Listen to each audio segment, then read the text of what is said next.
Une conversation à la table. Les 4 personnages, Françoise, Justin et Madame et Monsieur de Nédélec, sont assis à table dans la salle à manger de l'appartement des Nédélec. De temps en temps, Yvonne, la bonne, apporte les différents plats. J'espère que vous aimez les écrevisses. Nous les mangeons souvent comme hors d'œuvre. C'est la première fois que j'en mange. Comment faut-il s'y prendre? Il faut casser la carapace, comme ceci. Puis vous sucez. Mais c'est très bon. Vous avez oublié de mettre les cuillères à soupe. Mais c'est tout un travail pour manger des écrevisses. Vous pensez, la prochaine fois, on vous donnera des artichauts. Et vous verrez ce que c'est que de travailler. Il faut dire que Françoise n'aime pas les artichauts. Par paresse, je suppose. Maman, tu vas nuire à ma réputation auprès de notre visiteur d'outre-mer. Il croit que je suis une jeune fille très sérieuse. Alors, il faudrait le détromper au plus vite. Henri, veux-tu nous couper du pain? Attention, Henri, tu vas te salir. Du pain, Justin? Oui, monsieur, merci. Le pain français est ma plus grande joie. Les miches sont parfois longues comme des bâtons, parfois grosses comme celles que vous avez là. Et il y a autant de goûts différents qu'il y a de formes différentes. Cela vient de ce qu'il a été cuit par le boulanger du coin, et non dans une grande usine comme chez vous. Je me rappelle que ce qu'on a voulu me servir comme pain à New York était détestable.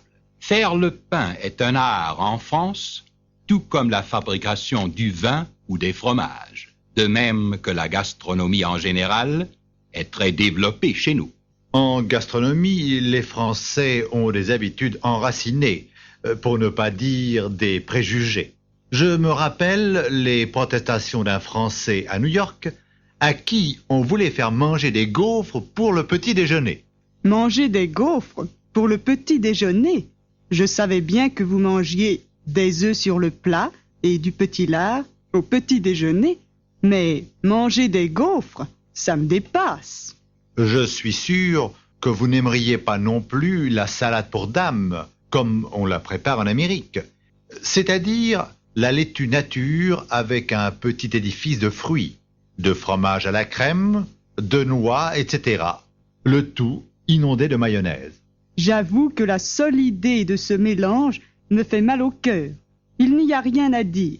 Les Français n'aiment pas mélanger le salé et le sucré. Justin, voulez-vous encore un peu de Bordeaux? S'il vous plaît, monsieur. Mais ce poulet froid est délicieux. C'est le cas de le dire. C'est la sauce qui fait le poulet. Savez-vous le nom de cette sauce? Non, madame. Cela s'appelle aioli. J'espère que ce n'est pas trop fort pour votre palais si habitué au sucre. J'ai fait renouveler mon palais depuis mon arrivée à Paris. J'ai maintenant une marque française. Vous avez lu les journaux ce soir? Que pensez-vous de ce coup communiste? Je ne sais pas ce que je dois en penser, car tous les journaux parisiens se contredisent et se lancent des injures. L'Humanité dit que le peuple vient d'empêcher un coup fasciste. Le Figaro prétend qu'encore une fois, la démocratie a été trahie. On ne trouve guère dans les journaux français de renseignements objectifs, rien que des articles tendancieux. J'avoue que je suis de votre avis. C'est pour cela que j'achète souvent le New York Herald, qui est le seul journal bien renseigné à Paris. Pourquoi la presse est-elle si mal organisée? Je crois que c'est d'abord à cause de la formule même du journalisme français. On a tellement insisté sur la liberté de la presse, c'est-à-dire sur le droit d'exprimer les opinions, que nous avons fini par avoir presque uniquement des journaux d'opinion. Le journalisme objectif a sombré sous les opinions diverses. On peut dire qu'il n'a jamais existé. Ce qui m'a frappé, c'est le format réduit de vos journaux. La crise du papier explique en ce moment le format réduit.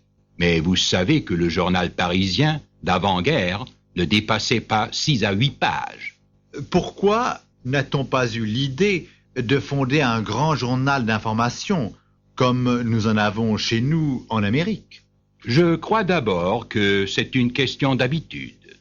Comme le français moyen a l'habitude des journaux à 6 pages, l'idée de lire un journal de 40 à 100 pages lui répugnerait, même s'il y avait le papier nécessaire à la publication d'un tel journal. De plus, le français tient beaucoup à ce qu'on lui donne des opinions. Il aime raisonner.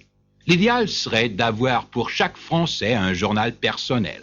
D'ailleurs, c'est un peu ce qui s'est produit, car on n'a pas besoin de capitaux énormes comme chez vous pour fonder un journal. Avec un tel système, avez-vous réellement la liberté de la presse? Dans une très large mesure, plus que chez vous, où il y a par exemple beaucoup de grandes villes ayant un seul journal. Comment voulez-vous qu'il y ait de la liberté de la presse dans ces conditions? Avant la guerre, beaucoup de journaux français, il est vrai, vivaient de fonds secrets. Quelques-uns même de ces fonds étaient de sources allemandes. Mais avec la nouvelle loi de la presse, c'est devenu impossible maintenant.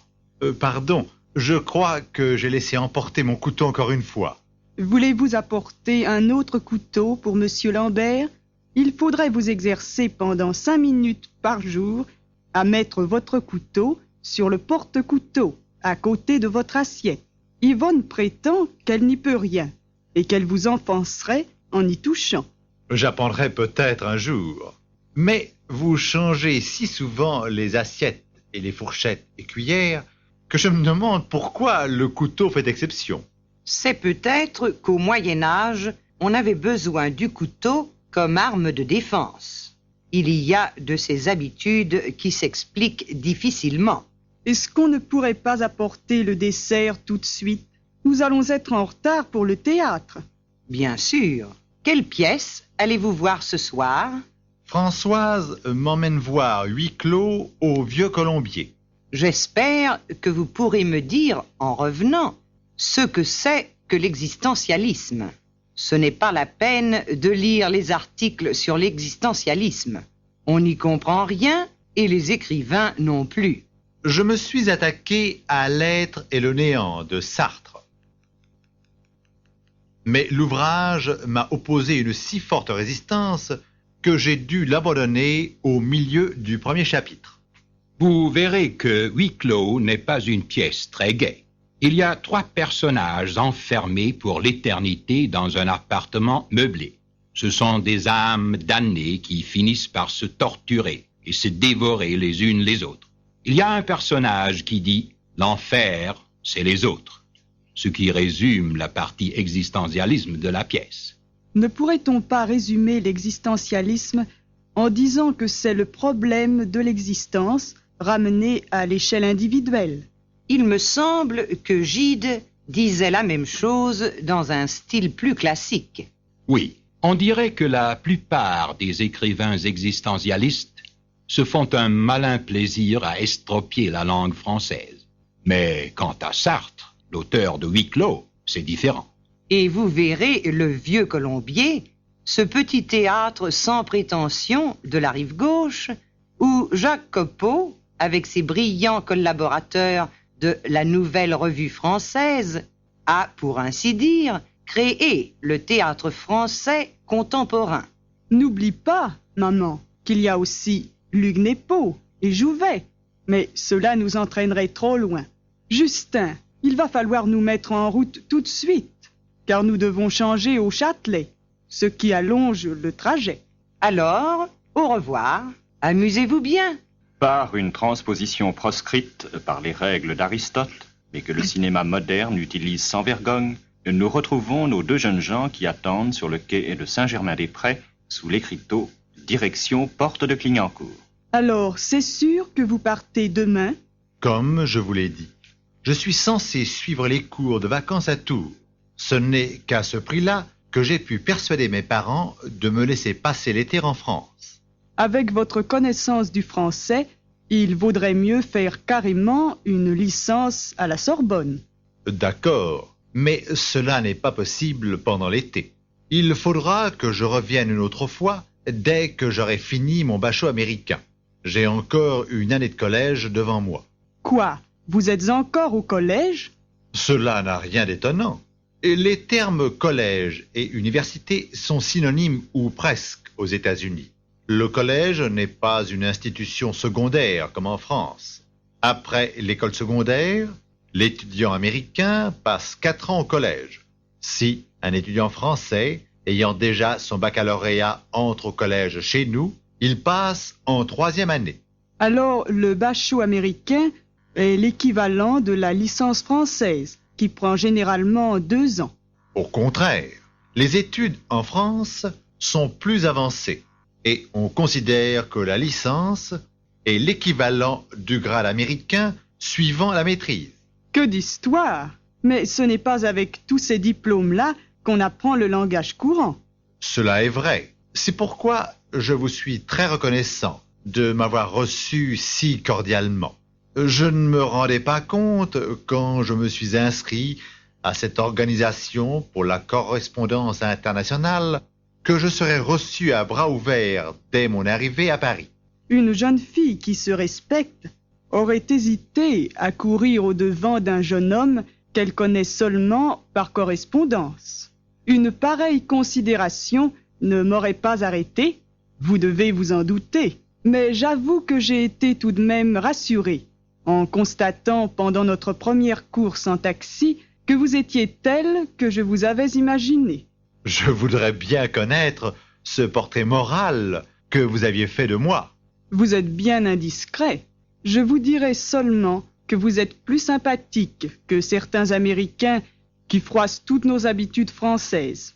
Vous nous comprenez. Je suis sûr que nous serons toujours de très bons amis. J'ai si peu fréquenté la jeunesse française que je ne sais pas s'il serait présomptueux de vous demander la permission de vous tutoyer. Comme les Américains vont vite, mais je veux bien. Cela te donnera l'occasion de mieux apprendre tes verbes. Mais voilà notre train. En tant que Français assimilé, tu n'oublieras pas cette fois que la fermeture de la porte est automatique.